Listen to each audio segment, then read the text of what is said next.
What's up, everybody? Welcome back to Bingetown TV and our coverage of HBO's House of the Dragon. So this is episode 6, Smallfolk. We start off with our little 35,000-foot takes. Don't know which one of you two wants to go first. Usually we kind of plan it out beforehand, but we didn't, so let's see. I'll go first Hey, because Okay. Kathleen's gonna have the she's gonna have the scene at the end. But I was just totally shocked that when I just looked at IMDb, I usually look a little bit earlier than right before we're about to record, but this is far and away the lowest rated House of the Dragon episode of the series, Wow. like by more than a point, which is crazy. This one's sitting at like a 6.4, so it's gonna come down. Whoa. That's like season 8 of Game of Thrones level. Yeah, I did not expect that either because I was a huge fan of all of the seeds that this season planted for the Smallfolk uprising to actually come into play in like a realistic way where it kind of justified all those random Hugh Hammer scenes and all the times that we're talking about like the economy of King's Landing. I thought that all came together incredibly well. So that really, I mean, I doubt that's the reason it's rated so low, but that was a hit for me. I like the power shift that's going on internally for Team Green, where Aemond is just stepping into the role and he's kicking the old guard out. He's about to remove the hand. It seems like it also seems like he's pissing Larys off, which is going to be fun. And Alicent's getting the boot as well. So this whole power shakeup, it actually makes it easier for me to root for Alicent now because she's like the underdog within her own team. And I love Alicent, so I want a reason to root for her. And this is pretty much giving it to me. Besides that, I don't know. Like, I don't know what people hate it besides the Harrenhal stuff, which we've been kind of shitting on since the second episode of Damon being stuck there. I'm sure there's not too many positive things except for Patty's return, which was always awesome just to see that face. And then my last thing I'll say is I thought it was just so awesome and badass to see both the failure of a dragon rider trying to ride and then see Smoke getting so just like revved up to get a rider, literally goes recruits his own. That's fucking awesome. And that's gonna be the most fun part of this whole episode for me to talk about. But I don't know, Kathleen, what do you think? Why do you think people were hating on it?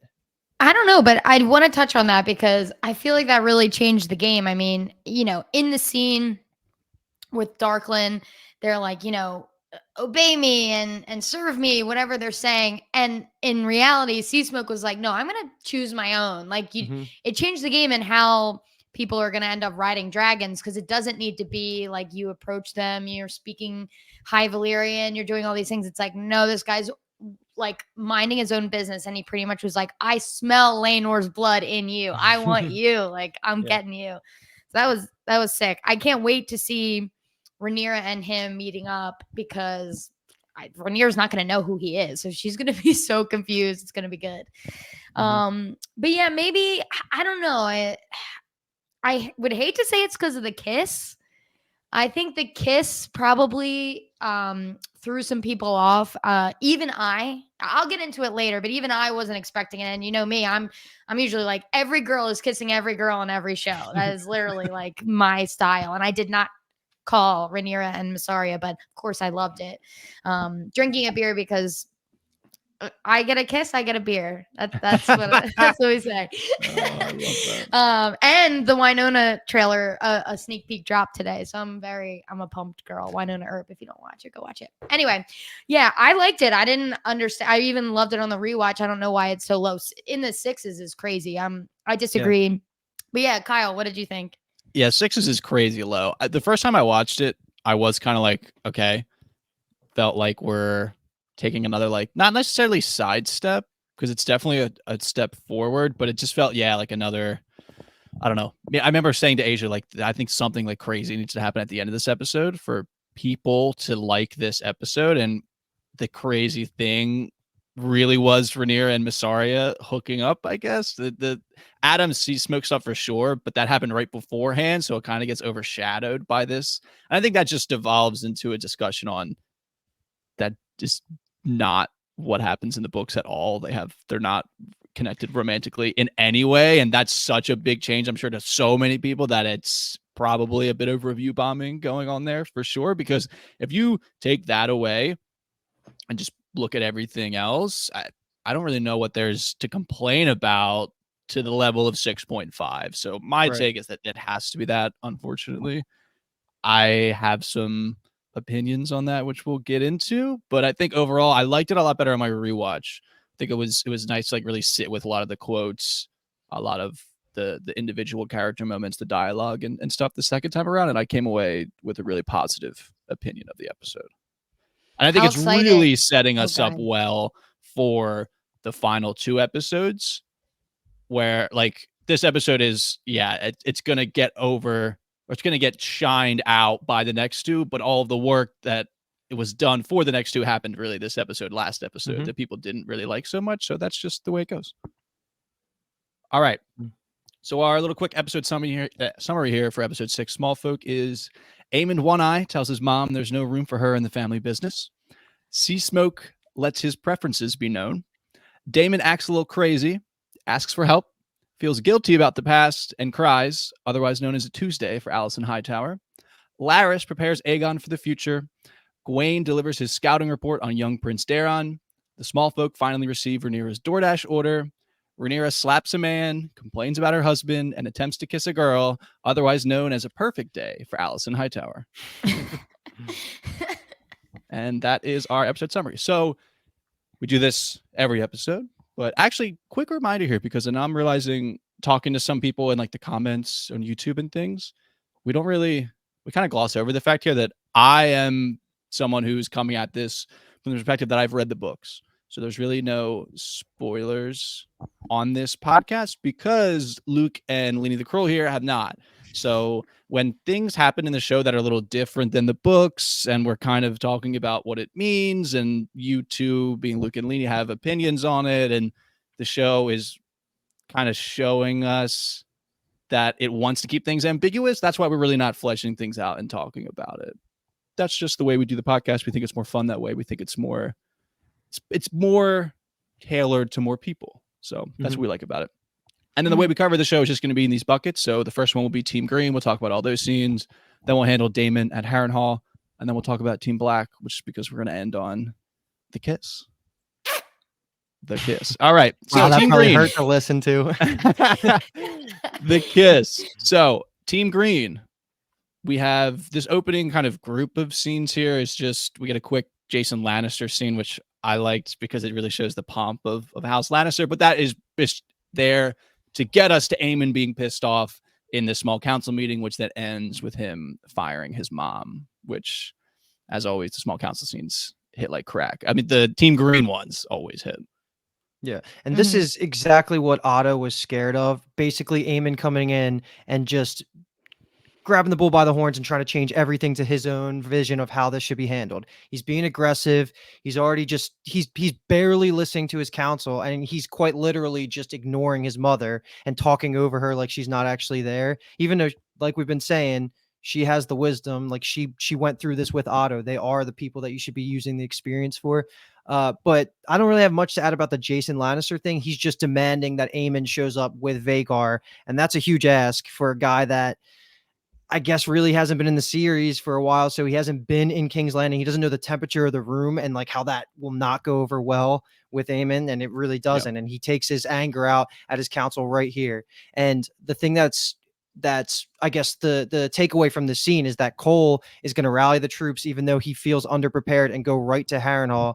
And then I love the idea of Aemond saying, yeah, if the time comes, I'm going to go deal with Damon. I welcome that challenge because I've been clamoring for that face off since season 1, and I hope it's not them just teasing us and not actually going to give us that confrontation, because that confrontation can save Damon's season by just ending it on a high mark, which that might be one of the only things that I can walk away from the season being happy about for his storyline.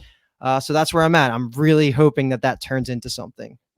Well, would you be happy if, say, Damon killed Aemond? Nope, change my mind. I don't want this to happen until next season. I know. I was like, I feel like in our the hype up episode we did, we're like, if Aemond and Damon don't make it through the season, I fucking hate the show or something. They can both live. There can be a fight round 2 next season.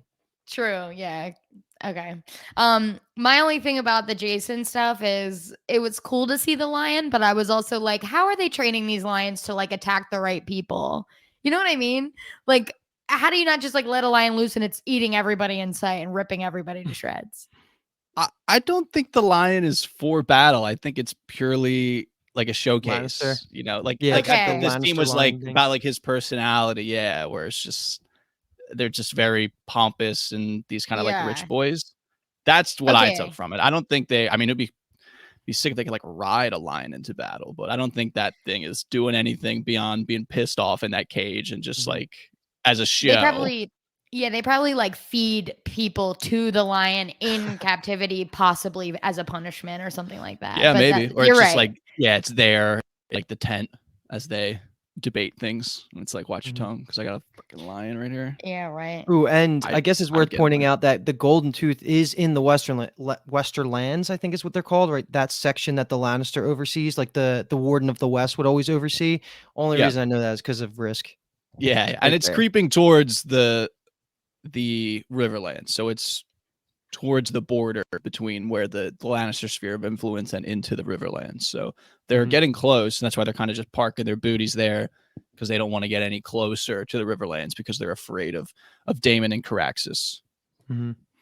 Yeah. And I guess you're gonna break down whatever some of the lore pieces here, but one thing that also made my ears perk up is that the Red Kraken, who must be the nickname of whoever's leading the Greyjoys right now, is Yeah. not actually coming forward and kind of fully diving into Team Green, which I found surprising. And that also is probably through the lens of Game of Thrones, where I just assume the Greyjoys are like the phrase, and they're always kind of evil. So I assume they're going to align with Team Green, but it seems like they're not really responding. Is what we got from that, right? Yeah. He's kind of just playing both sides of the fence. Yeah. There's really no need for him to commit to anything. It's not like anyone's bearing down on his castle. The Lannisters are marching away from Lannisport and Castle Rock. So it's not like there's anyone pressuring him. I really liked the scene where Ironrod is like, well, maybe we convince him with a little honey, have a marriage to the queen consort. And she's like, absolutely not. Immediately. And then he looks at Kristen Cole and was like, alas. Alicent took so many L's this episode. God, In the past, maybe it was 2 episodes, or was the last episode, Sir Kyle, where you put Alicent as your LVP because she was taking L's. But between this, like getting she was the queen, and now they're like gonna just like throw her anywhere that they need like political gain. Kicked out of small council, confirmation that basically she's the common denominator of why her sons fucking suck, and the only good one is the one she didn't raise. And then fish in the face. She got absolutely owned this episode. Yeah. My sweet, and Rhaenyra kissed a different girl. Yes, I was literally writing the episode summary. And after I read it for the first time after I wrote it, and I was like, damn, I'm really picking on Alicent. And then I was thinking about all the scenes, and I was like, the show is picking on Alicent. Yeah. For real. She's just And not to like crushed. kick her when she's down, but as soon as Aemond fires her, he gets all sexist and is like, yeah, now you're free to go do your womanly domestic duties, which I think Yeah. could have been off the back of this Greyjoy comment where he might want to use her through a marriage alliance, which actually kind of makes sense on paper, but still, like, she just took L after L, man. Yeah. The Hightower whole family line was really interesting this episode, between one, Otto's like not even being heard from, but you know, this was the episode I realized that her and Gwaine aren't even like, they don't even know each other. And I didn't even realize that until this, because there's been times where we're like, why didn't she just go up to Gwaine and get the tea from the battle? It's like they're basically strangers as well. Poor Alicent, like she doesn't have anybody. She could just be sent away in this world where, like, she says, like, Gwaine, you were 8 years old. You like your mom, like your dad and me were over here. Your mom's over here. I'm like, this is fucked up. Yeah. This is like, it's really screwed up. Family is like so disjointed in this world. Yeah. And it's tough. I love the line when she's speaking to Aemond and she says, have the indignities of your childhood not been sufficiently avenged? And in that moment, I think you're thinking of all the like the teasing that went on.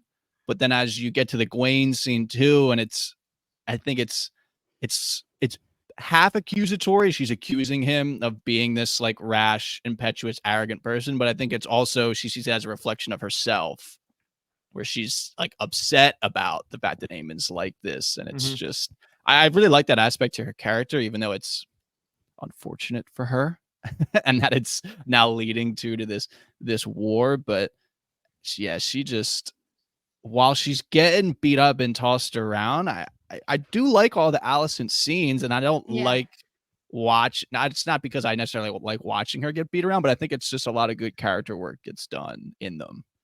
So, and I guess just like a little wrap up on things that are happening here. So just to mention too that Cole is anti-marching on Harrenhal. He wants to wait for this green host that's coming with another member of House Hightower.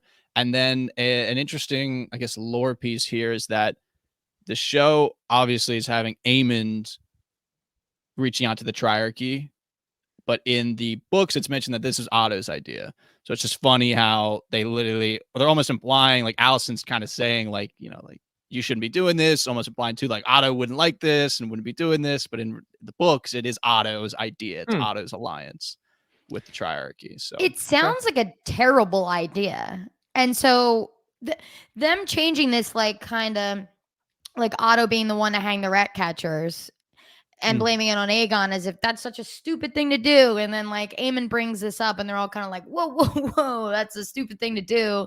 It's crazy that these are all Ottos in the book, but they're like blaming it on the kids as something that's a poor decision. But they make Otto seem like, he's so rational. He always makes the right decision. He's so smart. I like that they made that change because we've been praising Otto every time he's on the screen. I think it's for those little changes that make him a better strategist and make him less, rash. So I think it's a good change. Okay. Yeah, it's interesting. It's almost like everything you could say is with the book, you don't really know because of the unreliable narrator thing. And there's a lot of people that think that the books are like green propaganda. They put Team Green in a better light because all of the Maesters get trained at the Citadel, which is in Old Town, which is the High Towers rule Old Town. So but then when you take it to the next step, like step 2 being why is it good for Otto to have been the one that hangs the rat catchers and hatches the alliance with the Triarchy? And I don't really know. I guess it just shows that he had actually a grip on what was happening versus them just doing shit. And let's make a guess here, Kathleen. Do you think that alliance ever comes to be? Like, do we think we see Triarchy coming over to Westeros? Yeah, I'm gonna say yes, only because they mention it. They were a big part of season 1. Yeah, and they even I could see a epic sea battle that happens where Corlys and his fleet, and then both his sons are involved, with Sea Smoke also being involved in a cool way. Like they could do that. And then like that could be right on the Blackwater again too. So it could work out in a really fun way. I just think if it works though, it's like releasing the Dothraki into Westeros. It's not going to work out long term, even for Team Green, because they're just going to start no rules kind of thing. So yeah, but it would be fun TV. Yeah, and that would be good for Luke to catch up in the death pool because you're down 1 right now and you have Corlys. So yeah, she's looking old this episode. I think picking Corlys and Rhaenys in the same season, it would be crazy if they killed them both. I only didn't pick Corlys. I was between Corlys and Rhaenys because they like threatened his death at the end of season 1, where it was like we didn't know if he was gonna make it, and then he pulls through, and I'm like, are they really gonna just kill him the next season? So I vote no. Like I would take that vote. I would take that pick back, but we're here. We got to ride. Yeah. We are here. I know Otto wasn't going to be in the entire season 2, so that's he true. was my second choice. All right, so the next quick scene we have here is just Ulf the White in this tavern, and Madame Sylvie is there as well, who may be difficult to recognize her in the different light, the different surroundings, but this is the older woman that Aemond is always going to in the pleasure houses. So they just have this discussion, let's say, about the fact that Aemond is hosting these feasts in the Red Keep while people can't eat. And also Diana is here as well. So it's kind of questioning, is Madame Sylvie being like put up to this by Mysaria? Is that what the take we're taking here? Yeah. Spread I didn't even realize that was Madame Sylvie. So me neither. Me neither. I think that was purely the captions. Yeah, the captions hooked me up on that one. Yeah. So there's really not much else to say here, although they do mention beyond the stuff about Aemond feasting in the Red Keep is that they mentioned Viserys and how he wouldn't have let this happen. And Sylvie says that his rightful heir was denied his seat. So she at the very least is Team Black. That's kind of the wink, wink, nudge, nudge that like this is Mysaria's plan coming through here. I just thought it was funny too that they're like complaining about food and like how they don't have enough, and then Ulf just like kind of pushes the full bowl away. And I was like, brother, Well, when's the next time you're gonna eat, dude? I know, but they're kind of saying it's disgusting. Like the That's fair. soup itself is foul. Like the person behind is like, I'll just have the beer or whatever. And he's like, good choice. This fucking sucks. That's fair. I think that's why he's like so icked. That's how bad the food is. Ulf does say though that things were better and they were fed under Viserys. So he's 100% Team Black still. And I think there's no way he's not going to attempt to ride a dragon. And now that someone has failed to ride a dragon, I think he will succeed. And I don't know how that plays, but I don't think they would do that twice. I really thought he was going to be set up to be the failed attempt. And now I feel like he's going to succeed. All right, put it on the board. Mhm. So we get another council scene here. So this is Aemond meeting with his slimmed down council. So Cole is preparing for battle. Alicent's been fired. So this is a great scene. We have a nice little interaction between him and Larys here, and that just ends with Otto Hightower being recalled. And then also, we might as well just attach on to Aemond and Aegon have this scene in Aegon's bed as well. So just both of those things. I was shocked that Larys got caught on the wrong foot, one may say, because he usually isn't. And after Aemond was already kind of speaking so down to him and being like, I don't like you looking out for yourself and stuff. And then him to be like, well, I didn't even think you would think of me. And he's like, no, you fucking toad. And I was just shocked that Larys is usually way more on top of it, especially after the speech he gives Aegon, which is incredible. I think Larys's actor had a phenomenal episode. I was just shocked about how he let that happen to him. I mean, he's usually much more guarded, smart, etc. What do you think, Luke? I really think that this scene might indirectly cause Aemon's death because Larys is 100% teaming up with Aegon, and if his interests are going to be not aligned with Aemon, like the Littlefinger characters usually make it decently far, and it would be weird TV to not have his alliance with Aegon have some sort of payoff with like getting Aegon into power, maybe in a way. So I'm really scared that this was like a death sentence for Aemon if it's not going to be Damon, which either one would be just debilitating to me this season, but I really want to happen because it's just so entertaining that it could go that way, either one. But yeah, it was definitely not expected because I thought Aemon would have been against Otto kind of being on his shoulder because he likes the freedom of having the choice, but it also is smart having the strategist back in town. So I don't know if he suspects that like Otto will just fall in line. And I'm hoping that Otto doesn't do that because he kind of made it clear earlier in the season that he doesn't want Aemon there because he's too rash and too just quick to just be just aggressive. So it's going to be interesting. And there's a chance Otto's dead, like straight up. He could have died off screen because of the war that's going on in the Reach. That would be also devastating. So a lot of things are scaring me that are happening because of this scene, but I trust them. Things are going to play out in a way where we're just back on this podcast, just fucking winding it up again. So yeah, I feel we'll be getting our shoulders and elbows. We're getting a big workout these next 2 episodes after this. But for the Otto thing, I feel like Aemond is comfortable in the chair enough to have Otto as his hand, while Aegon is so insecure that he can't have Otto as his hand. That's true. Aemond owns the room when they're in the small council. He's walking around. He's putting the pressure on Tylan by standing behind him in the chair. He knows people will do what he says. He's very action oriented. So I think, again, this arrogance from him, he thinks he can handle Otto. Yeah, he would be underestimating him, though, I think, in that situation. Yeah. But here's a question. Why, like, it feels, maybe not out of character, maybe I just had a bad read on Kristen Cole and Aemon's relationship, but it feels like a slight to a friend that you basically got to this point in the war planning with in the Shadow Council, and now he's just going to cut him from being the hand. Feels a little bit like a slight. Not that Cole necessarily like was begging for this role, and he actually might enjoy stepping down, having less responsibility, but it does feel like that's going to put some riff in the relationship if Cole isn't told beforehand. Yeah, I think that the point you make about Cole not wanting it is totally true. And I think that we're getting this divergence from these characters where pre an actual battle, they were all very gung-ho, the two of them. Like, let's do this, let's go to war. And then Cole being on the ground at Rook's Rest has clearly changed him Oh yeah. to where he is not necessarily against war. I think he realizes he has to do what he has to do at this point, while Aemond is eager for the blood and the fire and the battle. So I think that they're just on two different roads that are technically heading in the same direction, but they're kind of running parallel to each other versus being on the same road. And that's great character development if that is how it is, and Cole's not slighted. I actually really enjoy that outcome. But yeah, let's take it over to Aemond continuing after knowing that Aegon's going to live, right? Orville. Jesus Christ. Orwell. He says that he's going to live. Is that the popcorn that I was just naming right there? Is that the George Orwell?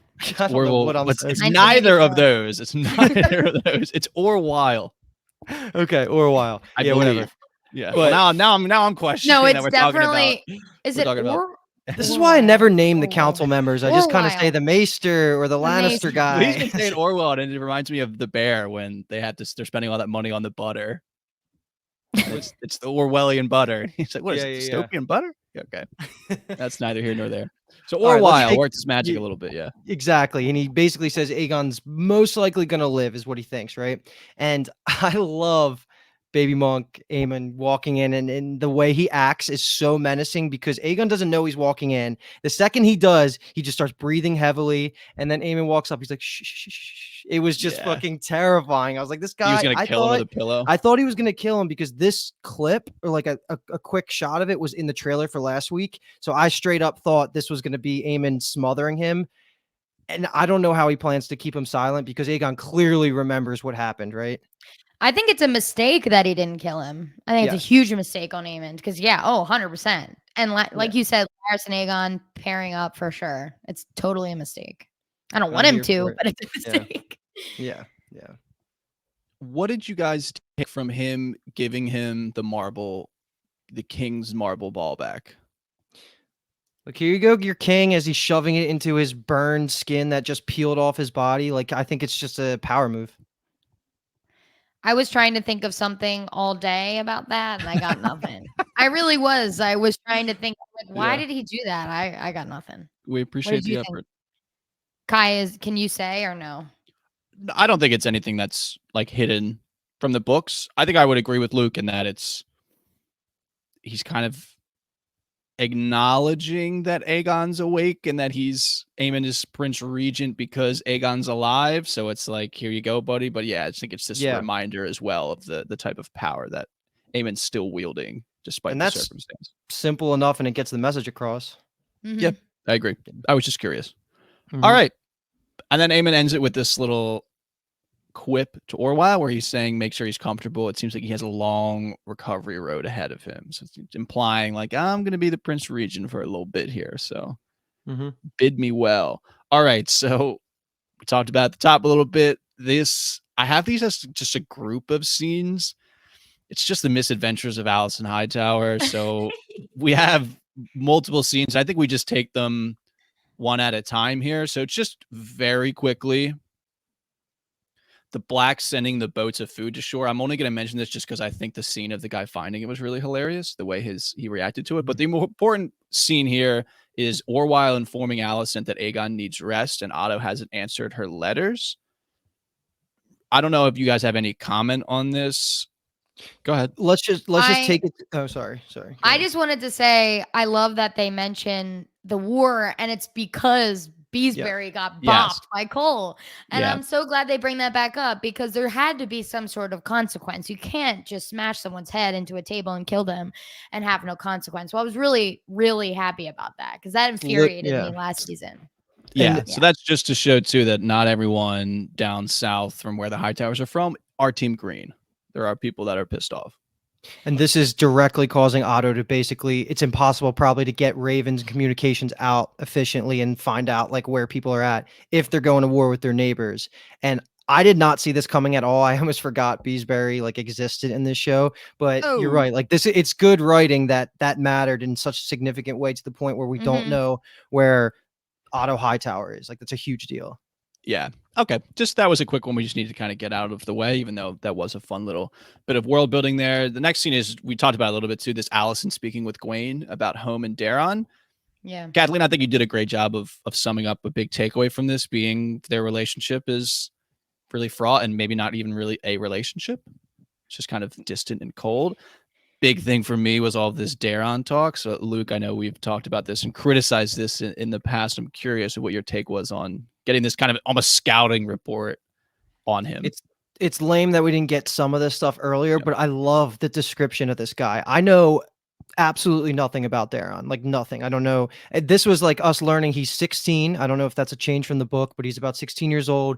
He's really good with the sword. He's really good. He's a musician. I think they said the lute he's good with. He's smart. He's kind. He's basically just like the perfect. He's kind of reminds me of the descriptions of Rhaegar Targaryen, right? Like Jon Snow's dad was kind of like the perfect sort of knight like that. And I cannot freaking wait to meet him. And it's I don't know if this is spoiler or not, but like it's kind of confirmed we're not going to see him this season.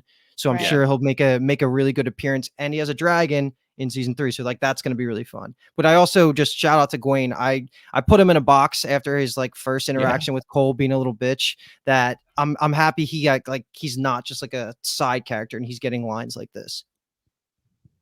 Yeah, it's just tough. Every time they bring up Daron, I'm going to make a commitment to myself to stop feeling this way after they've done this bigger scene about him. But it just feels like every time we could have got some of this in season 1. They could have dropped us 15 words, 25 words over across season 1 to let us to keep dropping that speed. Yeah. It just kind of is what it is.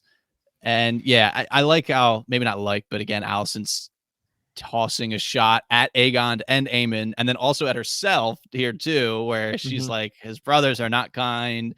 And then Gwaine mentions that maybe it's the idea that the Red Keep itself is not a great place to raise, especially young boys. And then Alicent mentions, she's obviously feels a level of guilt herself about the way that they turned out. And it's just, I've talked about it before too. I'm just so curious the direction that Alicent goes from here. Is it going to be that she's continually, and I don't really want to use the word moping, but at this point, she's not on the council. Gwaine's left. Is she just going to be like to the sept and like moping around? I'm just curious of where the next steps are for her. We understand that she feels guilt about the sons now.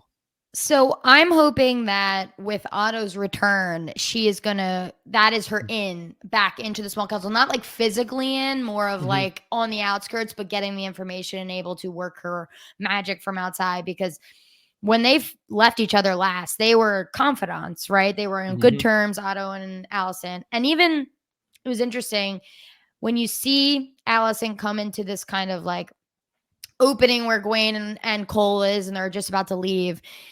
They have the shot from behind, and Alicent almost looks like she has her old hairdo, like a young Alicent hairdo. She didn't have the like long locks of like old Alicent.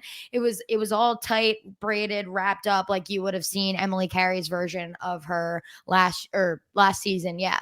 So it was almost like she's like reverting back into something. I'm not quite sure what it is. I agree. I'm not sure where Alicent's going. It's almost like, I feel like maybe someone said this before, but she's like turning Team Black. She's not, but like, she's like, can you imagine? She like hates her kids. Oh my God, that'd be so hot. But yeah, I do want to shout out like Liv Cook's acting in this. I think it was great. And just like the subtle nuances of like hearing about Daron and being happy about it, but also being kind of devastated that like he's the good one. And I just think that Alicent just had kind of a tough go of it. I mean, pregnant at 15, how are you supposed to having kids at 15, how are you supposed to be the best mom? Her mom died when she was young. It's tough. So I feel for my girl Alicent. Just and Kathleen, what do you think of the look at the end of the scene between Cole kind of just seeing that interaction? And it happened at the beginning too, where she looked at Cole first before talking to Gwaine. So like, is this them trying to distance themselves, or they both kind of still have these little bit of feelings for each other, but they're trying not to show it publicly?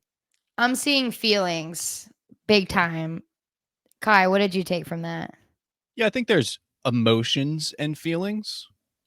I don't know if it's like love or anything that can develop further, but it's, it's almost like seeing an ex across the courtyard, Yeah. and the knowledge that he's riding off to war, and she's herself struggling, and he doesn't have, we talked about it too, he doesn't really have that fight in him anymore. It's more of like he's just, this is his duty versus like this is his passion. So I think they've both been knocked down so much that they're just like almost apathetic, but there's still this level of emotion involved. I think it's impossible for them not to have emotions towards each other.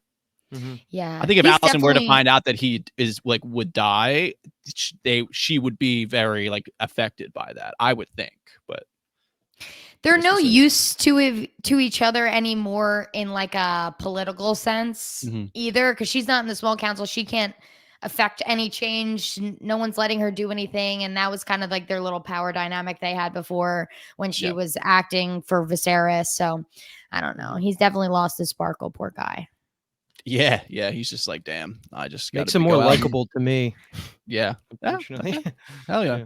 All right, so last scene here is going to be kind of just groups of scenes, but it's just Alicent enlisting Helaena to go to the Sept, and then while they're kind of praying and doing all of that, we have this kind of riot breakout in the streets because the people have found the food from Rhaenyra. So shit goes pretty south for the queens. I like how they said the queens, get the queens. Yeah. It's just funny that it's plural because you never really hear it plural. And they're in the same outfit, the same exact outfit. But can I put my tinfoil hat on for a sec? Yeah. Okay. So I don't know what they were. Were they hermit crabs or something that Helaena was talking about singing? No, they crickets. Oh, is that what they were? Crickets? They were crickets. Something. I don't know why I thought hermit crabs were singing, but I thought there were 4. How would a hermit crab sing? I'm trying to think. What would that voice be like? Horrible guess. Just deep thinking bass. of like, why Just would there be bass. crickets? Well, it's Helaena. But anyway, I thought there were 4 and one stopped singing, and she has 4 kids. So I was like, Aegon died. Immediately I was like, Aegon's dead. Oh, wow. But I think there's only 3, but I wanted to throw it out there. What's a 3 and why did one stop singing? Because that's not a throwaway line. So I'm thinking of like, what are the 3s and what could that mean? Because I couldn't really brainstorm anything. My immediate thought was to take it slightly more literal, where one stopped singing, meaning somebody literally either had their tongue cut out or went mute in some way. Like, because that's a Euron Greyjoy thing in the future. I know he cuts people's tongues out. Like, that's like a thing in this world. You can make people mute, but that seems too literal. I feel like they're playing with some prophecy here, and I didn't get a count on it, but I think that count could be huge. Like, is it really as simple as somebody died? Also, like, is it? I'm either thinking too literal or too simple, and it's probably something in the middle ground where I don't know. One stopped singing. Could it be referring to a dragon being unable to use its fire, like something like that? I'm all over the place here, but I'm trying to lay out the possibilities because that's such a vague line, and I love this stuff because when we look back on it, it's probably going to be like, wow, that was fucking awesome. And she hasn't done one of those since season 1, which we loved guessing and theorizing on. Yeah, I think they were aware of that. Helaena, and I know, Kathleen, you've mentioned it before as the resident Helaena stan or the one to watch, is that once the Blood and She stuff happened, and then there wasn't really a ton for her to do, so we haven't had one of these in a while, I believe is the way you said it. So yeah, this is just nice, and Helena's a good character, so it's just good to get her involved again. So I'm glad that they did this, and we shall see. Like we know Helaena, something's gonna happen. Will we know immediately? Will we have to find out through the internet, or will the show make it obvious? I guess we'll have to find out, but we shall see. And there's really not a ton. I guess we'll get us, because I know, Aline, you texted me about something at the end here, but just to call out again this idea of missteps that the Greens are taking, because we're in the Greens bucket, leading to real world additional consequences. So we mentioned the Lord Beesbury thing, and then here we have Aegon hiring those Kingsguard lickspittles, turn into them not knowing how to deal with the mob. So just putting a highlight on that bad decision. And then the mob gets even more inflamed. They even were to assume, I think, beat that guy to death. And then Alicent and Helaena barely escaped. I know, Lean, you had a nice little analysis text parallel that you identified that I will give you the floor to talk about. Yeah, right away, when Alicent had gotten the cut on her arm, I was like matching with Rhaenyra from season 1 when Rhaenyra gets the cut from Ooh. Alicent after Aemond loses his eye. And I just really think it was crazy that they took them out of the sept at all. It's like just get out the doors and keep people out of the sept.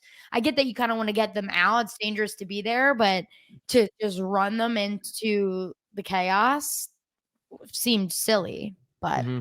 I also think it's funny that the wheelhouse, I like that they call it that, is just kind of parked down the street instead of, I don't know if there's like a zoning code, a parking restriction out front of the sept. I don't know if King Jaehaerys instituted things like that, but it's like, why would it not be at the bottom of the step? But I'm okay with them making a parking mistake so that we could get the mob scene. So that kind of is what it is. But yeah, they definitely paused on Alicent, like having her arm outstretched with the injury and her kind of contemplating for a second. So it seems purposeful. Lena, Yeah. I like that you called that out because I was thinking like, oh, okay, like she's hurt for sure. That was it. And then I looked down, you texted me, and I was like, oh, that's funny. There you go. That was a great catch, tweets, by the way. Yeah, I did see some tweets about it, so I'm glad I texted you in the moment before I had like I saw tweets later that night. I'm always just like up for an hour ripping tweets after an episode. And I was like, I'm glad I got that on paper. I should just tweet them from now on, so it's like solidified. You know it's always tough when I watch an episode and I think of a thought, and then or I'm watching it again the second time, and then before we record, I'm just kind of scrolling through Twitter, and I'm like, oh, it's like a tweet with like 80,000 likes, and I'm thinking like, I thought of it too independently. Like I'm not just like taking this off of the internet, like exactly. Are we about to move to the final scene with Larys and Aegon? That's correct. Because I just want to make that one comment because you're talking about parallels and this triggered it. We kind of skimmed over that the food all arriving in King's Landing, right? But what I love is that it's kind of a parallel in the opposite way, or I guess what's the opposite of? It's perpendicular. I guess, but it's like a juxtaposition of what happened when people tried to raise the black and red Targaryen flag for Damon. They were murdering in his name, where in this case, she's kind of restoring some reputation when she's giving food to the people of King's Landing. I thought that was just kind of purposely done, showing that there's things going all over Westeros. The narrative's changing by region. Yeah. I like that. All right. So this is our final scene, Team Green Bucket. Absolutely fantastic. I was like enthralled when the scene was happening because it was came out of left field, didn't expect it at all, but it's also makes so much sense that Larys would do this and have these feelings and these emotions. So I thought this was just a beautiful scene. Very emotional. And my only comment is I love that Aegon is now a legend, and that's what the public thinks happened over at the battle from a couple episodes ago that I never remember its name. He is just the legend that went with his dragon and basically slayed Meleys. That's just a cool title or resume part, Lean, anything? Oh yeah, I think it speaks for itself. I don't think we really need to get into it. I didn't love it. It was devastating, the like casting of spells, back then. It's just crazy. I mean, there's nothing wrong with Larys really. It's just they always think that's why I was going to say later with Mysaria and Rhaenyra, they're going to like think they're witches if they find out that they're kissing each other. Yeah, it's like that's fair. That's fair. But yeah, it was devastating, and you can tell that Larys had a bad day, and he's choosing Aegon, and he's giving him some real wisdom, even though he's gonna use Aegon to his advantage. It is real wisdom and real help he's giving him to be like, listen, like they will underestimate you, and that will be your advantage. Loved it. Yeah, so you already said it. Great acting. Yeah, yeah. He was fantastic, and the single tear. You see the one tear drop, and you don't really expect to see Larys in that condition. And the idea that all that remains to Aegon is his mind is interesting because we've spoken at length this season about Aegon's mind, how he thinks of himself, what he thinks of himself manifests in his actions. So while he's currently bedridden, we'll see what's in store in the future for Aegon. And I will say he looks a little better than I would have thought. Just a little Yeah, bit. people were talking about done. on the internet that it seemed like Orwell maybe was casting spells because how did his skin heal Right. this quickly? He But got that Valyrian chain. Who knows? He might know magic. so that's not something I'm gonna worry about. And just ends here too. Aegon saying help me, which is not something that we really see that level of vulnerability with him besides when he was with Alicent. So Right. the situation is forcing that out of him a little bit. All right, so bucket 2, Damon. I have these just in 2 scenes because there's 2 visions. First one is a bit bigger because it extends into the whole Alice Rivers conversation. The second one is just a little bit shorter. We get a conclusion of things, but this first one is just the reminder of Viserys being upset with him for the heir of the day line, which then leads to Damon freaking out on Sir Simon, which then leads to Damon trying to leave, but is stopped essentially by Alice Rivers. Oh, God. I didn't say anything. Go. Can I give my hot take? Yeah. I think the Patty stuff fell way short for me. I think that them employing this, tactic to pull at our heartstrings maybe a little bit with Millie and then with Lena's actress and now with Patty. It's not hitting for me anymore. Like I don't feel like excited because I could have guessed that Viserys would be the next one. That who else but Millie and then Lena and then Viserys is the number 1 person that he ultimately let down, etc. And Viserys was just doing his old speeches that we've already heard before, which is powerful, but it just didn't do it for me at all. And honestly, like if it was me and the Damon stuff has just been going down, down, down. And I love Patty. Like I'm a Viserys girly. I was so upset when Viserys was gone that we weren't going to get more Patty. And it was good to see him. But I almost was like, I'm not even sure he was there until the post-credits stuff where they show like Patty's actor being so excited to be back. Maybe that was in the house that dragons built. I'm not sure. I can't remember. But I was like, they're showing old speeches and stuff. Maybe they just like superimposed him there and they kept showing it from really far distances on the Iron Throne. And like, there's the scene where they're crying over his wife and he's like crying on Damon. I'm like, is that just like a stand-in actor? I wasn't even sure that it was Patty. Yeah. I just think they underutilized him or maybe it's just because we keep getting these visions and I just can't care. So I'll give you a lukewarm take rating on that one. Like I don't disagree heavily, but I also don't completely agree because I thought the second scene was new. Like the first one was word for word what happened, but the second one was a little bit new. And yeah, we're a biased podcast. Like I see him, I get happy. So that's why I'll give you lukewarm, where I'll say it's a little bit hot because I was very excited to see him. But what you were kind of saying right there, imagine if they did Millie and Patty and all these visions in one episode, it would have been awesome. That would have been it. And then we would have been happy. The fandom would have been like, hell yeah, that's how you do fan fiction. But they're milking it for so long. And the whole point, I think, is to show that Damon's going absolutely insane. And I will give Matt Smith his flowers here because when he's threatening Simon after the first vision, I thought that was his best acting of the season, where he was losing his mind. Like you could tell he sounded insane. He's like, your king's got his eyes on you at all times. And like, even when he walks out of the room, he does a little turn around just to look like he's getting paranoid and stuff. So I thought that was his best part of all of these Harrenhal scenes. But yeah, I mean, like, I don't want to keep harping on it. Like we all kind of are in agreement that Harrenhal sucks right now.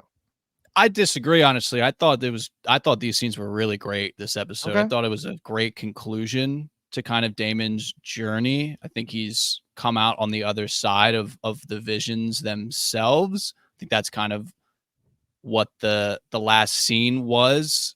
And I think to lean to your point of them using the same speech, I think we've heard the speech before and technically Damon has, but Damon hasn't heard it in the way it was intended to be. Damon's hearing it the first time as he doesn't give a shit. Viserys is just upset over something stupid. But now this new Damon is hearing this and is like, oh my God, this is like my brother that I let down and that stuff. And then it leads into the second one where he says, I wasn't there, but I'm here now. Like, I'm sorry. And I think that idea worked really well for me. Why did you say this is the end? Isn't he not still there? Well, no, I mean, so I guess this is my take on it, is that we have Alice. so after the first vision, Damon's leaving, right? And Alice says to him, like, this is what you always do. You leave, whatever. And she says, like, there's nothing you can do now, but like wait 3 days and the winds will change.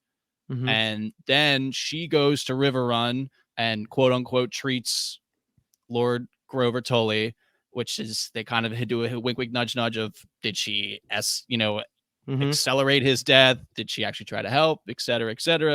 And I think I took it that Alice now is seeing Damon as not necessarily worthy, but she knows that these visions have had the impact on him that she is kind of desiring. And that he is apologizing. He's realizing the self-centered nature that he had been acting his entire life, and that he's coming out now almost on the other side, and that he's learning this lesson that he's been pushing everyone away and all of that stuff. Because I mean, he breaks down here and he asks her, like, I need your help. Like and then because he first says counsel, and she's like, oh, Daemon Targaryen asking for help. And then at the end, he kind of says, like, I need help, Alice. And that's not Daemon Targaryen at all. You know, that is a sign to her that things have changed. And he kind of says, like, and then she says to him, you know, wait the 3 days.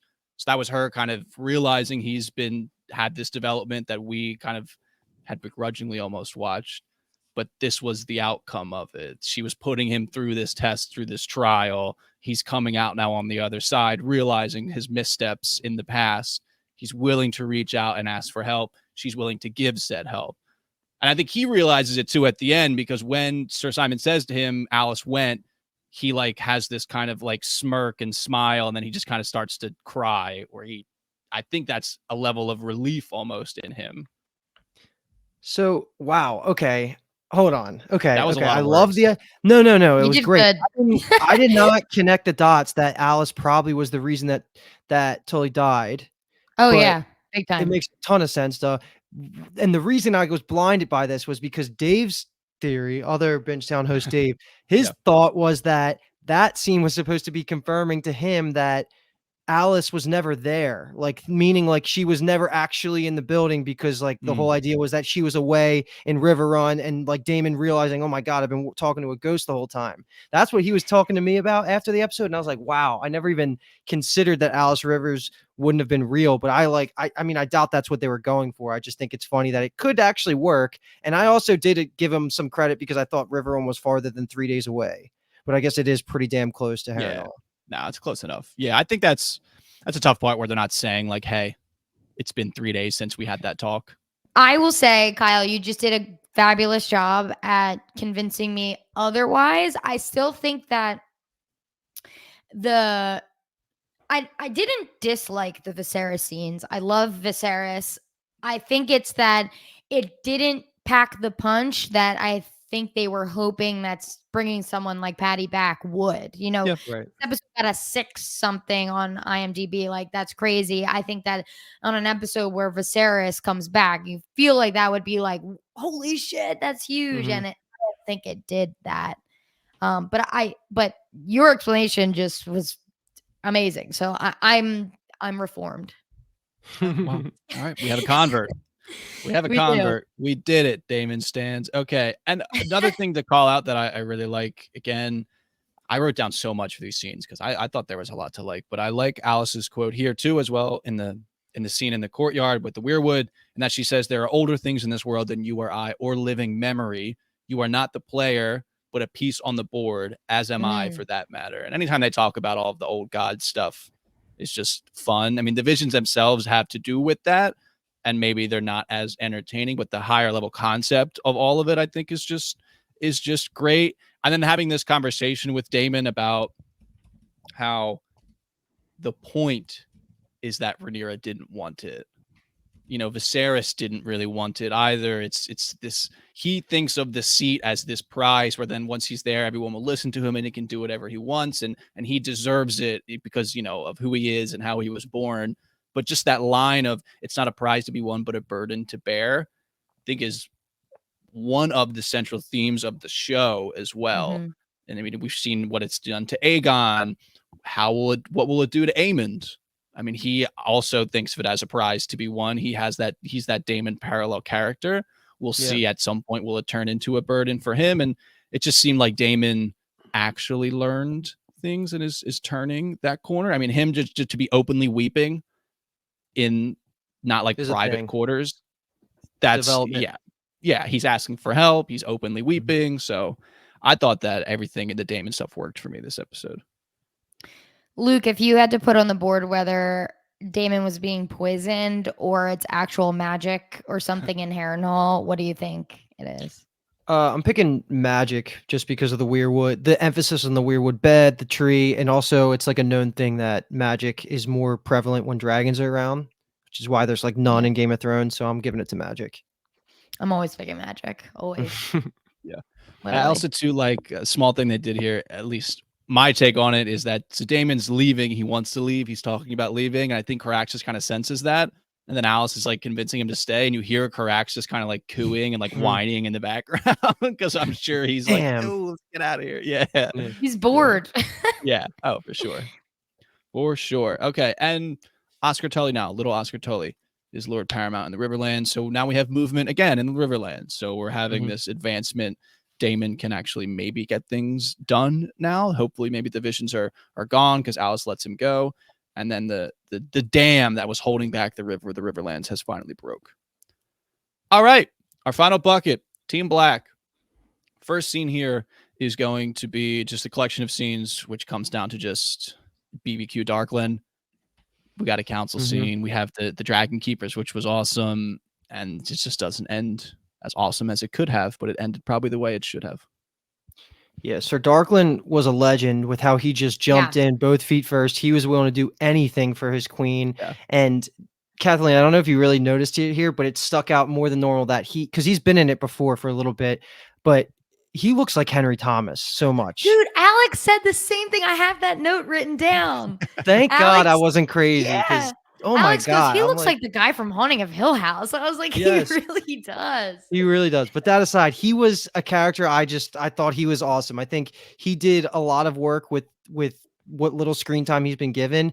You find out that his grandmother's grandmother was a Targaryen princess, so he has like the faintest trace of Targaryen blood in him, but he's willing to just do anything for these creatures, which he considers gods. So that's scary enough in its own, but just like continuing on with just some of my thoughts here.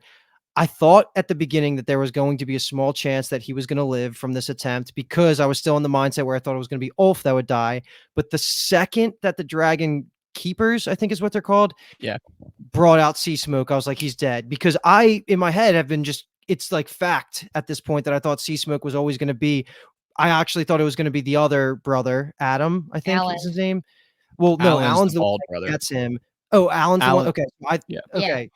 I thought the bald one was going to get the dragon. So the second they said Sea Smoke, I was like, okay, he's freaking dead because there's no way he's going to ride the Valerian dragon, which is really sad, but it was still just a great scene. And I even liked that the Dragon Keeper just like slit his own throat after he failed and like was on fire. Like it was just a really cool tension filled scene, but I'm sure you guys feel the same way that you didn't think he was going to succeed once it hit that point. It was happening.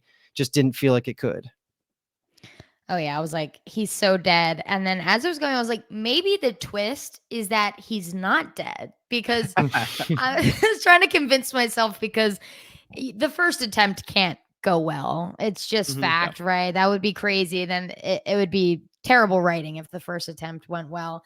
But yeah, I think that Seven, while he's loyal to the crown and to his queen, I do think that that little taste of like, I could be a dragon rider is enough for some men to be like, I'll risk it all. I will risk it all.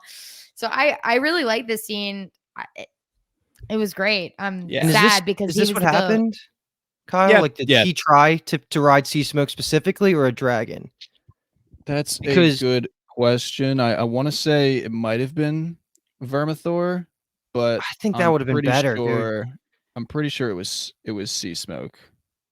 Yeah, it would have been more believable from a writing standpoint. I think if he was going to attempt it and you wanted me as an audience member to believe it was Sea Smoke.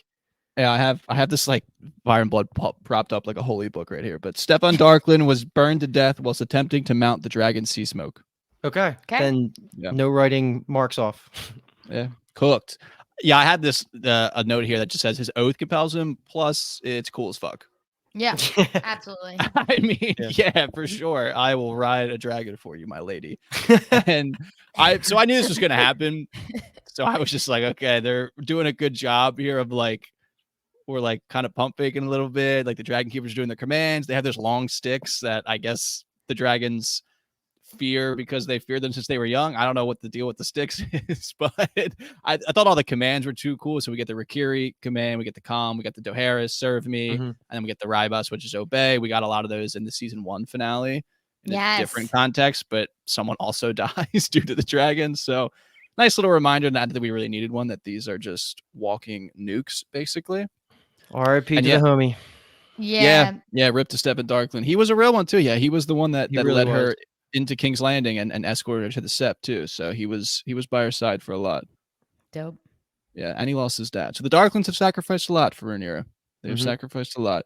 Okay, so this next, it's going to be our little mini bucket here, is this Corlys, Alan, and Adam mini bucket here. So we just have, it's 3 scenes. First one is Corlys promoting Alan. And then the second scene is them, Adam questioning Alan about all of it. And then the third scene is Sea Smoke claiming Adam. I think we can just talk about all of that in one bucket here. I'm a little worried that Adam of Hull is the one that claims Sea Smoke, only because I'm just a little bit worried of where his allegiance lies, because he's the one of the two that holds a grudge against Corlys. Like, obviously he's working for Corlys. He's Team Black as of now. So hopefully it stays that way. I'm hoping it's all good and fine. But if any of the two is going to turn, I mean, Corlys shows favor to Alan, not Adam, and Adam obviously is upset about that. I'm just a little bit worried, just a little bit. Any thoughts about that? See, I'm starting to not like Adam just because of how he's like treating this whole thing. Like, God damn it. Okay. Alan. I don't like the Bald bald one. Yes, I don't like Alan. I like Adam, and I like his like fire, because you if you're a Targaryen, you have that blood in you, or even if it's a Valyrian, just all the way back in the Essos days, has the trace that dragons care about. You should want a little bit of that fire in their personality, the want for like greater things, and it makes sense that he's just gonna pick the one that's all gung-ho on making a name for himself. And I feel like it's going to be interesting to see how Adam reacts. So, oh yeah. Okay. Yeah. No, god damn You're it. sick. This is the worst because I wrote it the wrong way in my notes, but god, okay. Adam has 2 D's in his name and he's claimed a dragon. So just D dragon. Adam's the man. I love Adam. There you go. Yeah. Hype Adam. Okay, Like so you're cool. Kathleen's worried about him. Yeah. Which it's Okay. valid to be worried about him, but I don't think there's any shot that he goes over to Team Green. I think when Rhaenyra goes up and confronts him, he may be willing to say, like, I'm with, like, I support Driftmark and Corlys, and that could be enough. So yeah, I think it's an interesting point you make too, Luke, with Adam feels like he has that fiery personality of a dragon rider, someone with Valarian blood from Valyria. Thanks for that, George. And Alan is not like that. And I think maybe that's commentary as well on the fact that they're 50-50s. They have Valyrian blood, but it's only 50% of their blood, whoever their mother is. They haven't talked about her at all, besides Rhaenys being like, damn, she must have been hot. That's all we got. So yeah, I think that's a nice commentary too on that, and that maybe one of them got the fiery dragon rider side, and the other one really doesn't. He seems pretty content with his station. He understands the way the world works, or at least traditionally works, and he's just chilling in his lot in life. He's also just resisting his life getting better almost because he doesn't want this promotion. I loved the chase down scene too. I thought it was awesome. Like, they keep doing the dragon surprise, even though these big ass monsters that are loud as hell. But this one worked better than the Vhagar one earlier this season, I thought. But Kathleen, final question to you is: do you think one of these brothers becomes the heir to Driftmark? Oh yeah, I hope so. Is it going to be Adam with the dragon? No, I would say it's Alan without the dragon, because, like Bayla said, sea and salt versus fire and blood. Okay. Nailed it. I like Nailed it in That one. works. Yeah. Yeah, I like that. I like that. And I had something else I was gonna say here. Oh, I loved the subtle like costuming. Maybe not subtle because they make a scene around it, but when we first see Alan, he's talking to Corlys, he has like the wrap on his head. He's covering his head. The next time we see him, he's cutting his hair, and his hair is like white Yep. / blonde. Like it's super light color. So that's why he keeps it pure bald while Adam doesn't have the hair, so he can grow his hair long. I cannot say this enough. Go watch The House That Dragons Built on HBO Max. They have a whole segment on the hair shaving part, like a whole Really? segment. So many awesome. people, multiple stand-ins, and like all this crazy stuff. And it has a lot of stuff with the dragon chase too. So it's the best. I immediately on Mondays, I'm like, I can't wait to watch. I figured you could be you're like our local reporter where you can just report right. to us what happens I'm talking to everybody else as well. You know, Okay. if they want more content, it's like 20 more minutes of extra content. It's awesome. I like it.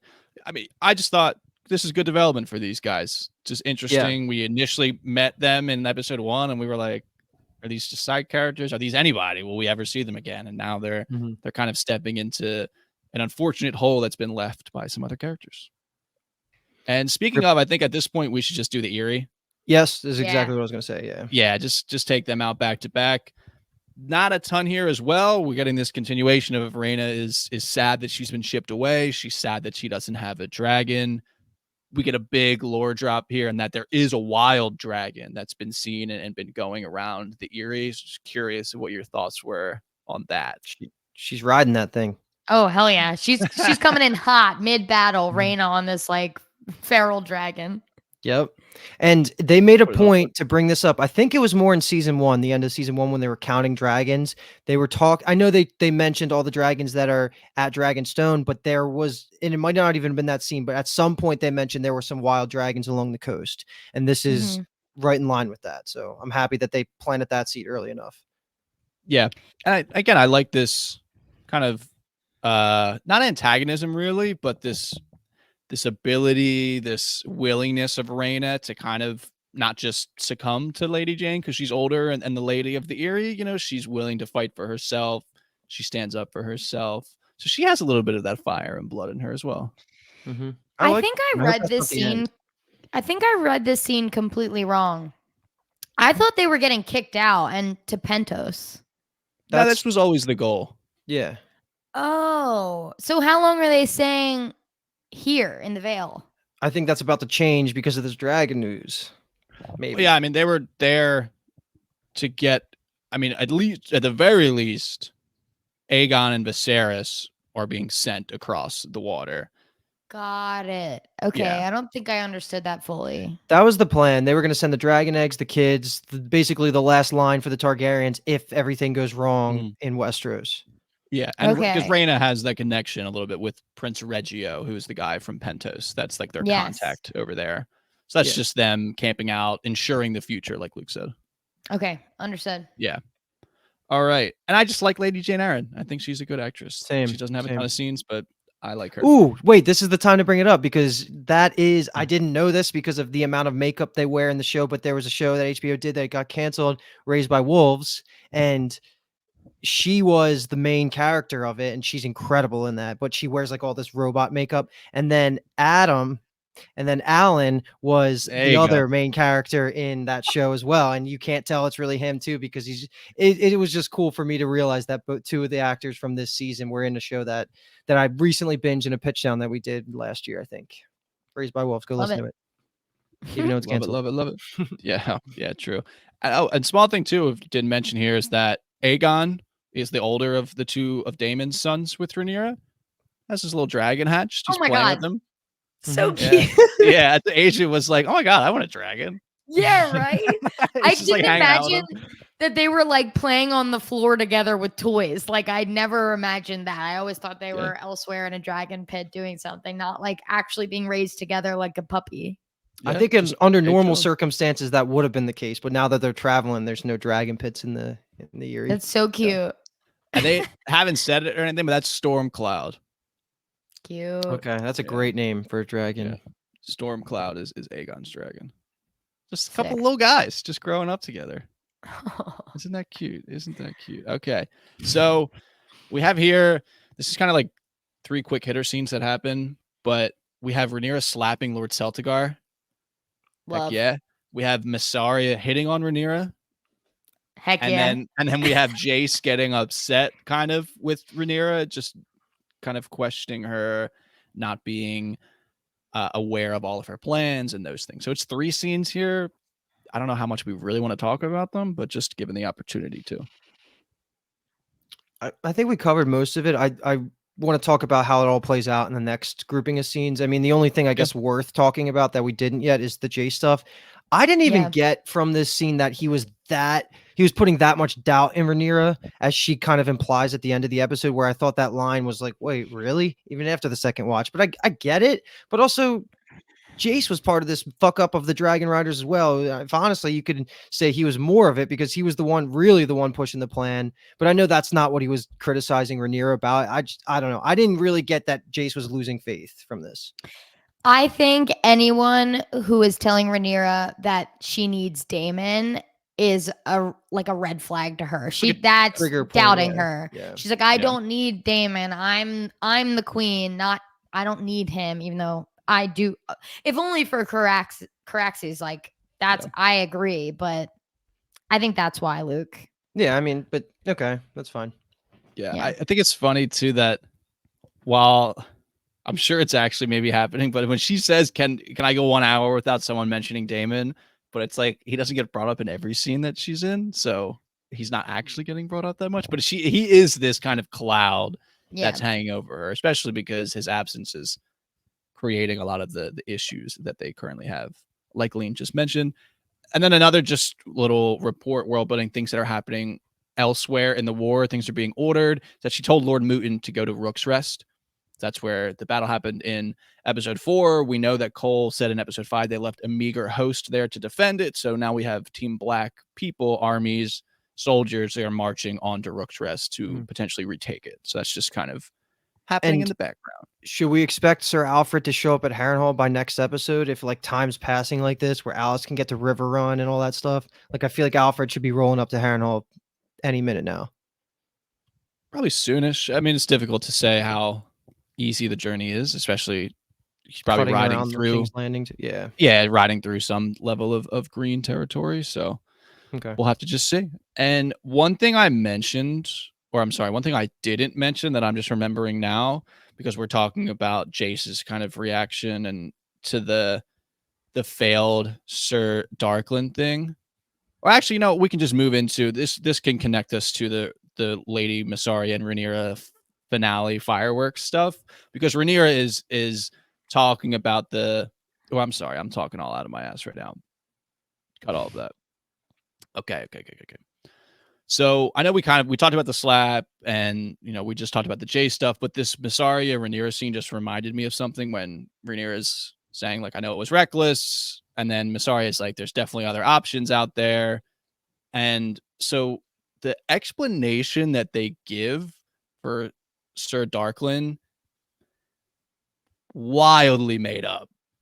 And the worst part is that it's, from my understanding and my reading, it's so obviously wrong and impossible that it's like borderline like malpractice, where they mentioned that his grandmother's grandmother was a princess named like Ariane. Completely made up character. Yeah. His grandmother's grandmother would have been like maybe at most alive, like slightly before the conquest, maybe, but we would know who she was. She wouldn't just be this random unknown character. And then to be born a Targaryen princess implies that it was maybe after the conquering. So like just completely made up character, makes no sense. Bad. It just, I don't understand why they did that. I mean, maybe we'll get a scene where it's like Rhaenyra realizes she read the wrong things. Oh my God, that would be crazy. Could be good. And then it leads them to like other answers. But yeah, I mean, it almost has to be, or it's like so purposefully does not align with very established lore. They're like, oh, it doesn't say Sir Stefan, it says Ulf. Oh, my bad. That'd be wild. Could they have found somebody else. Like what I'm Like, saying could the writers is, have used a different character? yeah, Yeah, for sure. They could have. I mean, then what the heck? obviously, it wasn't. They're not bound to being at grandmother's grandmother, but there are characters like Aegon the Conqueror's, like maybe grandmother or great like grandparents. Again, had like an unnamed child who then, or they had an unnamed daughter who married some lord. Like it could have been that, but the grandmother's grandmother is what restricts it time wise and makes it within known established history. And there was never a Yeah. character of that That's name lame. that existed. So the only thing I could think of, because I mean, the people on the internet may tell you differently, but I don't think they're that dumb to mess up something like that. So I'm thinking it's going to be, we'll get a scene where Rhaenyra's like misinterpreted something Okay. and got it wrong. And then maybe, yeah, that leads us to some more correct answers. We'll see. But that was something when they said it to, and I was like, I don't know who that is. And I looked it up and I was like, I don't know who this is. And then and the internet was like, we don't know who this is. So it seems too obvious to be a mistake. And maybe that's giving him too much credit. I don't know. But yeah, okay. So now we can move into Lady Mysaria and Rhaenyra, and I have it as Kissing. So there's a little bit of a conversation beforehand. Probably prudent that we talk about maybe that a little bit. Don't know how much we actually haven't covered because we've kind of danced around it a little bit. And then, geez, the hug and the kiss. Well, let's start with Mysaria actually bringing up the neck scar because I had brought up episodes prior. The first scene with Mysaria and Rhaenyra, or at least the first episode where Mysaria gets to Dragonstone. There's a big scar. I think Rhaenyra asks about it in that episode, and I had assumed that Damon gave it to her, which I didn't see it. I didn't realize it was like a slit neck. That would be crazy if Damon did that. I thought it was just like, could be like someone holds a knife up to your neck or something. I didn't see how crazy it was. The story is devastating. Her dad, obviously a terrible, terrible guy, left her for dead, really resilient. Mysaria never trusts anybody. And her being able to be this vulnerable, and Rhaenyra obviously feels vulnerable enough to say, like, I don't think I'm going to win this war. Like, I think Damon's turned on me, all this stuff. We've never really seen Rhaenyra have anybody that she can trust this openly. And I'm a little scared that she's trusting Mysaria, just like I'm not so trusting of Adam. Like you're saying there's a chance Mysaria is going to betray her. I mean, I think there's always a chance, right, that Mysaria will betray. I'm believing it for now, but I think that anytime you get into like an intimate relationship with someone, it's a little scary, let alone a female and female relationship and a cheating relationship, and where they think your virtue is like everything. It's not like you're a man in this situation, you're a woman. So that being said, I loved the kiss. I mean, the embrace beforehand, I was like, oh my God. Dude, they start like burying in each other's necks. Like they move from just like hugging over their shoulders to like sliding slowly. And I was like, my mouth was literally open. I was like, there's no way they're doing this right now. And they kissed, and I was like, oh my God.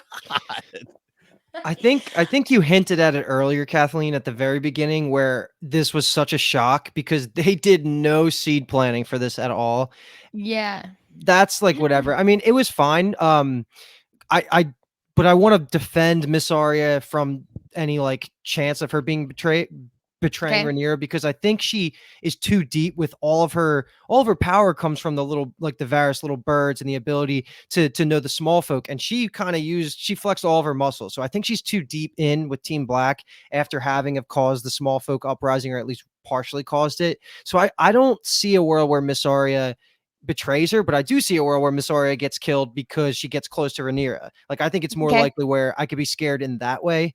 But with that being said, like, I don't find a huge attachment to these two, and I also don't not care if they're like I think Mysaria, I've been talking her up the whole second half of the season, where I think I finally she grew on me, and I think she is very resourceful and a good ally for Team Black. So I hope she sticks around.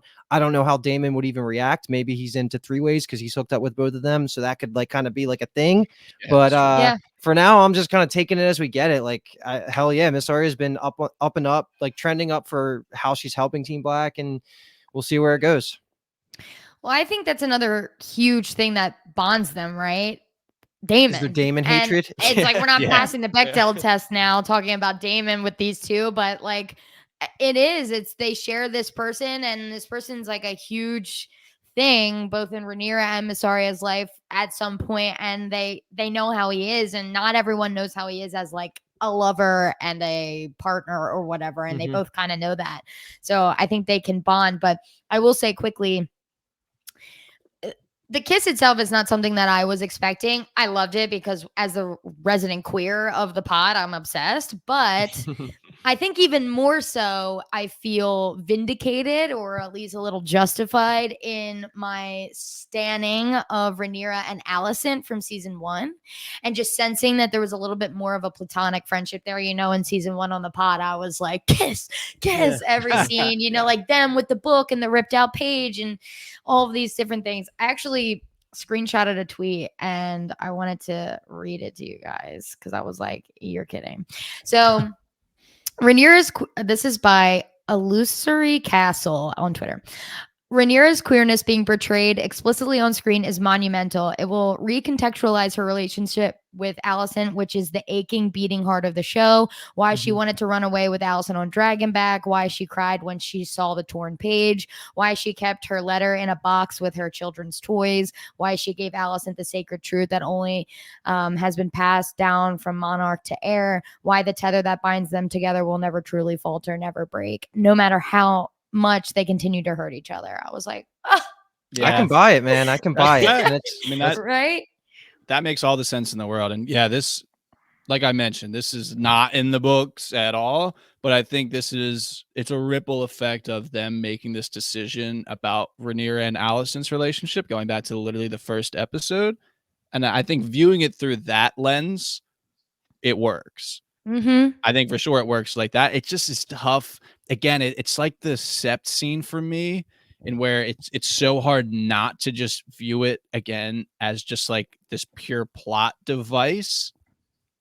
You know, and like I mentioned when we talked about that, it's obviously things happen as plot devices. That's stories. Things happen, characters do things. But I don't know. Yeah, it felt very, I guess it was so shocking that I was like, what? Like, I don't understand this. Like Luke mentioned, there wasn't a ton of seed planting here. it's like We the have Daron Mysaria, thing a little bit. Like, yeah, like Mysaria compliments her with the sword, and it's like, you know, it's becoming of you. And then it's also the question of, saw some people talking of like, Rhaenyra has this level of power over her too, so it's not like they have this like co-equal relationship. So it's really not a good idea in any way. And even Mysaria's feels like a misstep, where like her whole life she was, I'll never trust anyone, and then Rhaenyra breaks her down, and then now it's gotten to the point where she trusts her so much to kiss her and have this type of sexual relationship, you might say. And yeah, it just seemed like it was a big jump. And it's an emotional time. I mean, Rhaenyra's like, I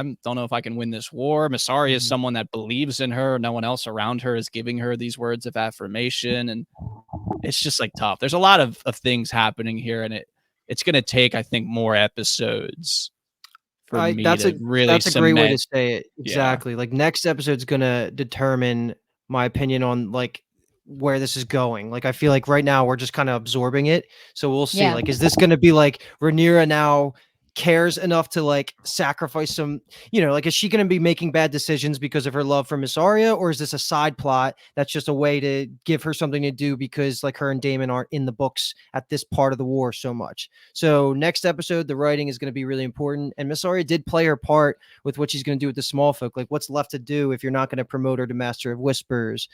So who knows where this leads. Banger. Yeah, I mean, exactly. So, banger. I could totally see it being like this being like a moment of weakness, and that it was emotionally charged, and they have this kiss, and then they realize the actual like take a step back and have more of an objective view of what's happening. And we'll just have to see. It did feel a little bit like they were proving, or she was proving, the men in the council right, though, a little bit, where she is just impulsive doesn't really have a big control over maybe her emotions, which would be, a stereotypical look on a woman. So I'm just curious to see what the show does about it now. We can make as many inferences and assumptions Yeah. as we want because all we saw was the kiss. So we'll just have to see. I would pay $100,000 to see Alicent and Rhaenyra kiss. 200,000. No one even said no. He's like, I'll double it immediately. Let me think about it again. It's like Patrick Star. Literally. Okay. So I guess we're at to our last section here, right? We got MVPs, LVPs, unless someone has something they want to say. I'm good. I'm No. last for this, though. I went first last time. Kyle, you can go first. Okay. My MVP is going to be, you know what? We're going to call Alice Rivers. We're going to say Alice Rivers is the MVP because the way I'm interpreting the Damon scenes is that she's allowing him now to get back to the Damon that we really fell in love with, although improved, let's say. Maybe he has more of a moral compass. He has a better understanding of his impact on other people's lives and what it means truly to have a duty and to sacrifice and to leadership, people depending on you. So we'll just see what happens. And she got Grover totally out of there. I mean, rip to the boy, but we need some movement. So big ups to Alice there. And then LVP stuff, man. I really want to say Alicent Hightower, but I won't do it twice. So I'm gonna say, and this is tough, Rhaenyra. It's just it's a tough episode for her. Again, it's not my personal dislike of what's happened with her. It's just the sum of all of these parts is bad. She's gotten one of her most loyal knights killed. And again, he freely did that. She even says to him, but he made the choice. She feels the guilt for it. She slaps Lord Celtigar, which isn't necessarily a bad thing, but it's feeding into, like I said, these stereotypes. It's not improving her standing with them at all. And then the kiss is, while my eyeballs like it, I think strategically it just mixes up a lot of bad things for her. It's adding another thing to her plate, which her plate's pretty full. So yeah, and we didn't really talk about how Adam claiming the sea smoke, or sea smoke claiming Adam, really kind of takes away some of the clout that was building for Jason Rhaenyra coming up with this like huge plan to be like, we're gonna do. I mean, they could still do that with the other, but we didn't really talk about how that's like, that was like such a cool ending to episode 5, and yet now it's like, oh, nothing worked, and the sea smoke just claimed his own rider. But hopefully in the next episodes, like Vermithor and Silverwing, they all pick someone cool or whatever. We'll see. Okay. My MVP is going to be Larys Strong. He bounced back great. I mean, that first scene was bad. It was almost like LVP in the first scene, MVP in the second. But I'm going to give him the MVP. I don't think I ever have, and I thought that acting was incredible. And then I'm going to give Alicent the LVP if you didn't, just because I need her. I just need her to step it up, figure it out. It's tough. Well, she just did too many else. Yeah, she's drowning. She doesn't have a lifeline. So literally. We'll see. Yep. All right, so my picks here, my MVP is going to be Mysaria because she completed that Smallfolk uprising plot that's been going on for a while, and she proved her worth for Team Black. And this is a Team Black podcast, so she has been a real one this episode. And my LVP is going to be Alan because he's a bum and he's not like Adam with the dragon. And no, he's just killing the vibe over there. I really thought it was gonna be Alan that rode the dragon, but now it seems like Adam's gonna be that guy. So I really don't like Alan just kind of shoving everything aside. He needs to pick up his weight. He'll probably end up being the heir of Driftmark. He convinced me, Lean. Salt and water. Right? I think I'm being claimed by a dragon right now. Oh my god. What up, Misto? Shout out to the YouTube viewers seeing the cat. This is Balerion the Black Dread right here. All right. So what you looking at, girl? Okay, so that's gonna do it, I think, right? Episode 6. What a way to end it. Smallfolk, we did it all. I mean, we are just like robotic at this point. Every recording comes to like exactly an hour and 30 minutes. Right? It's on the feed at like an hour 25. So yeah, we're gonna keep doing this, man. We got 2 episodes left. Unbelievable to say that because we waited so long to get it, but I'm just confident that these next 2 episodes are just going to be a treat for the eyeballs. I'm really looking forward to them. outside of House of the Dragon, like I kind of floundered around at the top, we don't have a ton going on right now, but we're going to work in because we're kind of free moving forward. So we can get into a lot of the fun stuff that we like to do at Binge Town. So we do things like pitch towns where someone will come in and like a group of us will watch a pilot of a show that they recommend that we've never seen before. So we give our thoughts of whether we're going to keep watching it or not. We'll do maybe Rooks and Vets, which is we'll have people that watch the TV show recommending it to others, and we'll watch the whole show, and we'll have both of those opinions on someone on a rewatch, someone watching it for the first time. And then we'll do some smaller episodes of just kind of what we're watching. There's a ton of television going on right now. So just stick with us, Bingetown TV, more than just House of the Dragon. We do a ton of stuff. We've been at this pretty much weekly for 4 years. So, and the best way to interact with us is always just going to be the YouTube comments or Discord. We love having all the conversations with everyone. And yeah, that's really all I got. I'm sure no one's listening right now. So if you are listening, love you. And I guess to wrap it up, final time, we are Bingetown TV. And thank you for listening. Nailed it.